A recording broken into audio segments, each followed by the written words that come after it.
కొంతమంది ఎవరిని పడితే వాళ్ళని గుడ్డిగా నమ్మేస్తూ ఉంటారు. అందులో మనం చదువుకోలేదు అంటే కనుక చదువుకున్న వాళ్ళ మాట చాలా ఈజీగా నమ్ముతాం.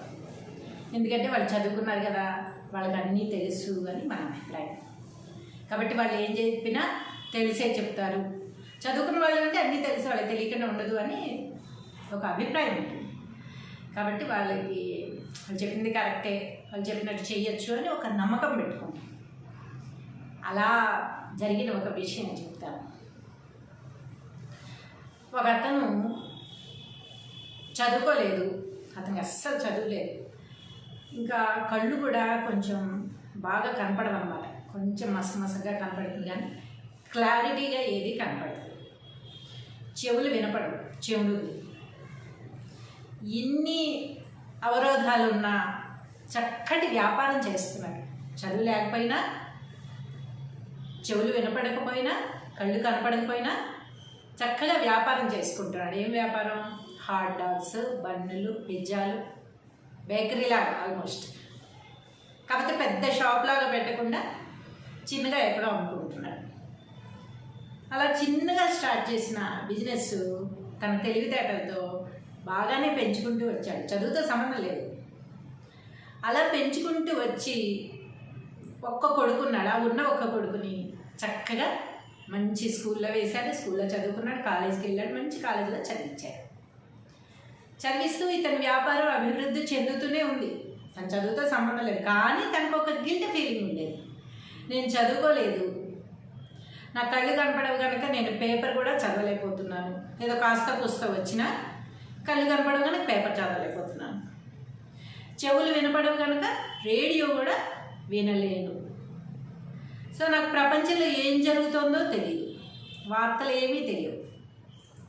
జస్ట్ నేను ఇవి పన్నులు అమ్ముకోవాలి, ఇంటికి వెళ్ళాలి, నా బిడ్డని హ్యాపీగా చూసుకోవాలి, నా భార్యని బిడ్డని హ్యాపీగా చూసుకుంటే చాలా, అంతవరకే తెలుసు. కానీ చదువులేదు అన్న ఒక చిన్న గిల్ట్ ఫీలింగ్ మాత్రం అతనికి ఉంది. ఎంత బిజినెస్ చేస్తున్నా, ఎంత భార్య బిడ్డల్ని బాగా చూసుకుంటున్నా, బిజినెస్ డెవలప్ అవుతున్నా ఆ గిల్ట్ ఫీలింగ్ ఉంది.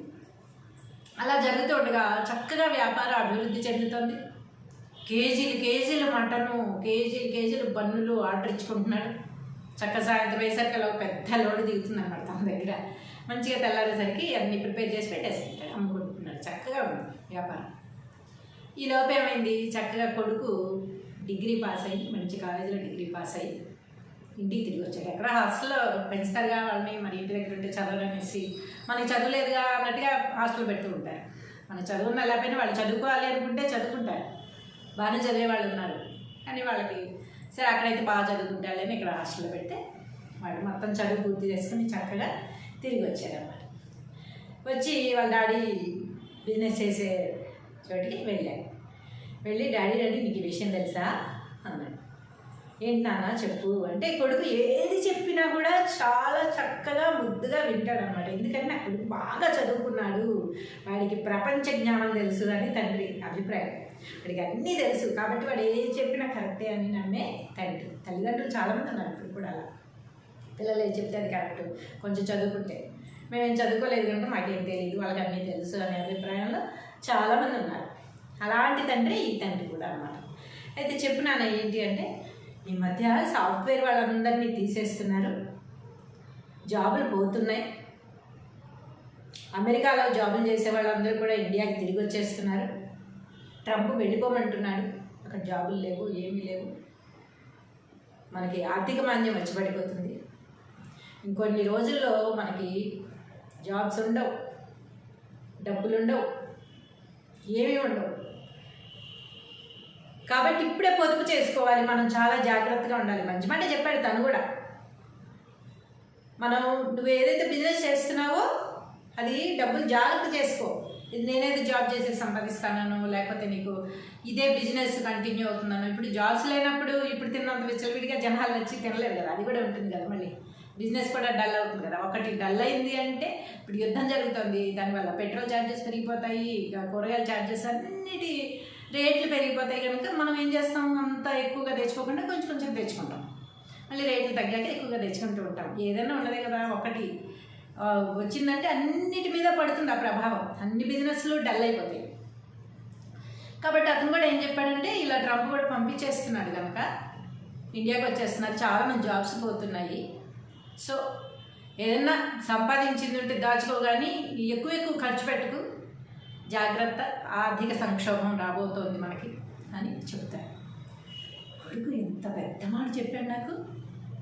కొడుకు చెప్పగానే నమ్మేశాడనమాట. ఈయన నమ్మేయడం అంటే కరెక్టే, కానీ దానికి ఏం చేయాలి అనేది చూసుకోకుండా నా కొడుకు కదా చెప్పింది. అంటే నా కొడుకు చదువుకున్నాడు కనుక చాలా వార్తలు తెలిసి ఉంటాయి. చదువుకున్న వాళ్ళందరూ పేపర్ చూడాలని ఉందా, రేడియో వినాలని ఉందా, టీవీ చూడాలని ఉందా అనే రూల్ లేదు కదా. చదువుకి దీనికి సంబంధం లేదు కదా. జనరల్ నాలెడ్జ్ ఇది, వార్తలు అందరికీ తెలుస్తాయి, చదువుకున్న లేకపోయినా. యూట్యూబ్ అవి చేస్తే అన్నీ వస్తాయి ఇప్పుడైతే.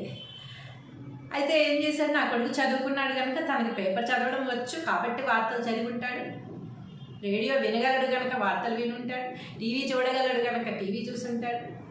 అన్ని విధాలుగాను నా కొడుకు నాలెడ్జ్, చాలా నాలెడ్జ్ ఉంటుంది నా కొడుకు బుర్రలో అని చెప్పి నా కొడుకు చెప్పింది కరెక్టే అయి ఉంటుంది. కాబట్టి నేను ఈరోజు నుంచి జాగ్రత్తగా ఉండాలి అని ఒక నిర్ణయం తీసుకున్నాడు. ఏమని, టన్నులు బన్నులు, కేజీలు మటన్ ఆర్డర్ ఇస్తూ ఉండేవాడు రోజు వీక్లీ వన్స్ అలా. అవన్నీ తగ్గించేశాడు. ఖర్చులు తగ్గించుకో, ఎక్కువ పెట్టకన్నాడుగా కొడుకు. అంటే ఎలాంటి ఖర్చులు తగ్గించుకోవాలి అని కాదు, నెమ్మదిగా ఏం చేశాడు, ఆర్డర్లు ఇచ్చినవి కొంచెంగా తగ్గించేసుకుంటూ వచ్చేసాడు.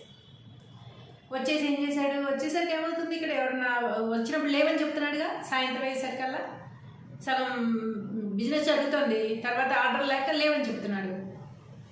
దానివల్ల నెమ్మదిగా బిజినెస్ డౌన్ అయిపోయింది. బిజినెస్ డౌన్ అయిపోయి బోర్డు తీసేసాడు, బిజినెస్ లేదనమాట. నెమ్మదిగా డల్, కొంచెం ఆర్డర్లు తగ్గించుకుంటూ వచ్చాడు. చేసే బిజినెస్, దానివల్ల బిజినెస్ తగ్గిపోయింది. బిజినెస్ తగ్గిపోవడం వల్ల ఏమో డబ్బులు లేవు కనుక ఇంకా లాస్ట్కి బిజినెస్ నడిపే పరిస్థితి కూడా లేకుండా అయిపోయింది. మొత్తానికి బోర్డు తిప్పేసి కొడుకుతో అన్నాడు, నువ్వు చాలా మంచి పని చేసావురా, చూసావా ఆర్థిక మాంద్యం ఏదో చెప్పావు కదా, అది వచ్చేసింది నిజంగానే, మన నెత్తి మీద పడిపోయింది, చూసావా మన బిజినెస్సే లేదు ఇప్పుడు. నువ్వు ముందుగా చెప్పి మంచి పని చేసావు, నువ్వు ముందుగా చెప్పబట్టి నేను నెమ్మదిగా ఆర్డర్స్ తగ్గించుకుంటూ వచ్చాను.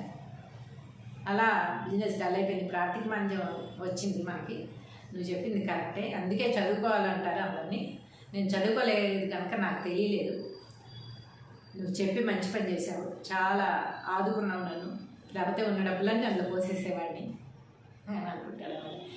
ఎందుకు అసలు ఆర్థిక మాంద్యం ఎక్కడ వచ్చింది ఇతనికి? అతను చెప్పాడు ఓకే, అతను ఇతర ఖర్చులు తగ్గించుకోవాలి కానీ బిజినెస్ తన చేతులారా తనే డల్ చేసేసుకుని, కొడుకు చెప్పిన మాట వేదం అన్నట్టుగా మళ్ళీ వెళ్ళి కొడుకే చెప్తే అతను ఏమంటాడు, ఇంకా నాన్న నేను బిజినెస్ డల్ చేసుకున్నావు, నువ్వు డల్ చేసుకోమనలేదు, ఉన్న దాంట్లో జాగ్రత్తగా ఖర్చు పెట్టుకో, ఎక్కువ ఎక్స్ట్రా ఖర్చులు ఏమైనా పెడుతున్నామో డబ్బులు దాచుకో, ఆర్థిక మాంద్యం వచ్చినప్పుడు ఉపయోగపడుతుంది అని చెప్పానే కానీ ప్రపంచమంతా వదిలేసి నీకొక్కడికే ఆర్థిక మాంద్యం వచ్చి పడిపోయిందా నాన్న అని కొడుకు నవ్వుతాడు అన్నమాట. బిజినెస్ డల్ చేసుకోవడం కాదు, నువ్వే డల్ చేసేసుకున్నావు, ఆర్థిక మాంద్యం ఇంకా రాలా. కానీ నువ్వేమనుకున్నావు, చదువుకున్నాను కనుక నేను చెప్పింది కరెక్ట్ అని నమ్మావు, బిజినెస్ నీ అంతకు నువ్వే డల్ చేసేసుకుని ఆర్థిక మాంద్యం వచ్చిందని చెప్తున్నావు. కానీ అది కాదు, వస్తే జాగ్రత్త పడు అని చెప్పాను, అది నేను చెప్పింది. సో ఏమీ రాలేదు, కంగారు పడుకు, నెమ్మదిగా మళ్ళీ నువ్వు స్టార్ట్ చేసుకో, ఇంకెప్పుడు నీకేం చెప్పనులే ఇలాంటివి అని చెప్పి కొడుకు దండం పెట్టి మళ్ళీ బిజినెస్ స్టార్ట్ చేయించాడు అన్నమాట. అలా ఉంటాయి కొన్ని మాటలు. ఏమిటంటే వాళ్ళు చెప్పారని చెప్పి మనం గుడ్డిగా నమ్మేసి, కొడుకని కాదు ఎవరో ఏదో చెప్తూ ఉంటారు, మనకి వాళ్ళ మీద బాగా నమ్మకం ఉంటుంది, వాళ్ళు ఏం చెప్పినా మనం నమ్ముతాము. అలాంటిది అది మంచిగా చెడా, లేకపోతే జరుగుతుందా లేదా అనేది అసలు మనకి దానికి మనం సెట్ అవుతామా లేదా అని కూడా చూసుకోకుండా ఏదేదో చేసేస్తూ ఉంటాం, దానివల్ల చాలా నష్టపోతాం. కాబట్టి ఒక మాట విన్నా కూడా అది మనకి యాప్ట్ అవుతుందా లేదా, మన కోసం అవునా కాదా, మనం చెయ్యొచ్చో చేయకూడదా, మనకు సంబంధించిందా కాదా అసలు అని తెలుసుకుని చెయ్యాలే తప్ప ఎక్కడో ఏదో జరిగిపోయిందంట కాబట్టి మనకి జరుగుతుంది ఎక్కడ కరోనా వచ్చేసిందంట కాబట్టి మనం కూడా కరోనా వచ్చి చచ్చిపోతామేమో అని బెంగ పెట్టుకుని చచ్చిపోయిన వాళ్ళు లేరా మనం. అలా ఎవరికో ఏదో జరుగుతుంది కనుక మనకు కూడా జరుగుతుందేమో అనే అనుమానం వదిలేసి మన పని మనం చేసుకుంటూ వెళ్తూ ఉంటే జరుగుతుంది.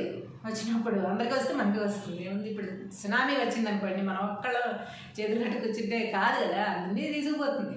అప్పుడు పోతాం మనం కూడా. దీన్ని ఎప్పుడో సునామీ వస్తుందిట, అందరినీ తీసుకెళ్ళిపోతుందిట, కాబట్టి ఇప్పుడు ఇల్లు వాకిలు అన్నీ ఖాళీ చేసేసి ఉన్న సంతిలు అమ్మేసుకుని ఎక్కడికో పోయి ఉంటానంటే తట్టబట్ట సర్దుకుని వెళ్ళిపోతాం. చేయం కదా అలాగా.